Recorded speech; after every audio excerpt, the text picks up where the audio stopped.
For decades, vaccines have been protecting the world from deadly diseases that have the potential to deal some serious damage. However, over the past few years, many doubts towards this groundbreaking technology have arisen. Many people believe that the cause of autism can be traced to the distribution and administration of vaccines. Do these claims hold any truth?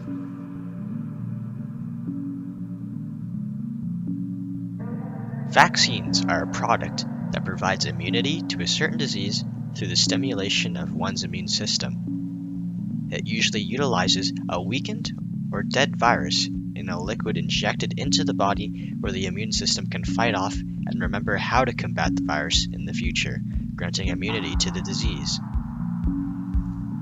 Time has proven the value of vaccines, as the once extremely deadly effects certain diseases had on humanity have been controlled and lessened. For example, the CDC, a trustworthy government agency that strives for the protection of public health through conducting and distributing research, have declared smallpox to be entirely eradicated. With vaccines, the amount of extinct diseases can continue to rise. Among other ingredients, vaccines also contain certain preservatives to prevent contamination, namely one called thiomersal.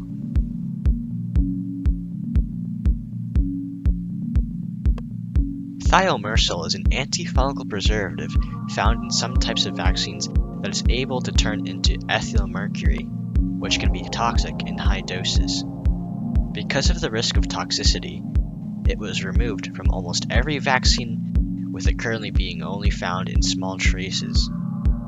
Although baseless, rumors speculated that thiomersal was removed because it was responsible for autism in children. However, it was shown that autism rates continued to climb even after the removal of the preservative. Even the FDA, an institution that regulates and evaluates the safety of products including food and medicine, have concluded that by viewing a plethora of scientific evidence procured over many years, there is no link between thiomersal and autism, debunking this claim.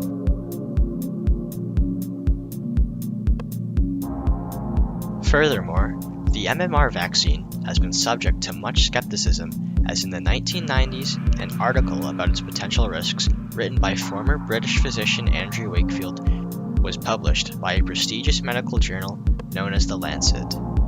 In the article, Wakefield makes a hypothesis that recipients of the vaccine were more likely to get intestinal problems and thus neuropsychiatric illnesses like autism. Because of his platform, the publication was taken very seriously, and vaccination rates in the UK declined. However, because of a host of errors during procedures, ethical violations, and conflicts of interest, this paper was discredited and retracted by The Lancet.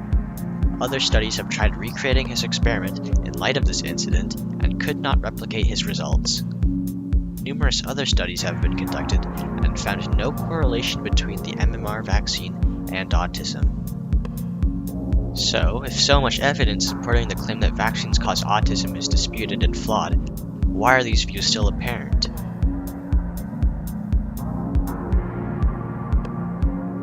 Lack of confidence in the government and its institutions can contribute to believing vaccines cause autism and related illnesses. Being told by the government to vax themselves and their families can result in a growing suspicion and refusal to comply with their orders. This, however, is a logical fallacy, specifically an ad hominem, as they are attacking the people telling them to get vaccinated with no regard of what vaccines really do.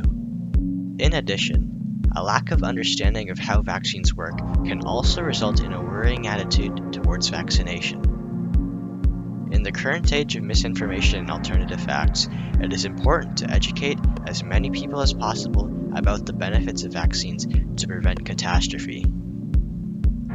Complacency and stubbornness is also a factor towards being against vaccines, as well as a sense of superiority and feeling special.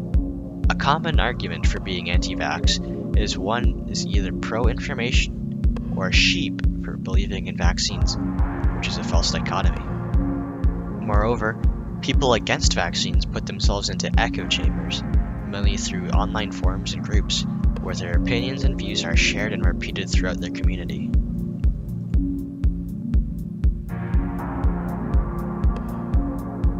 To conclude, while the specific cause of autism is still unknown, many scientific studies point towards the fact that vaccines do not cause autism. Despite this, there are many that believe that the cause of autism is due to the technology that keeps humanity thriving, which can only be explained by misinformation, a lack of trust towards authority, and refusal to accept other views on the topic.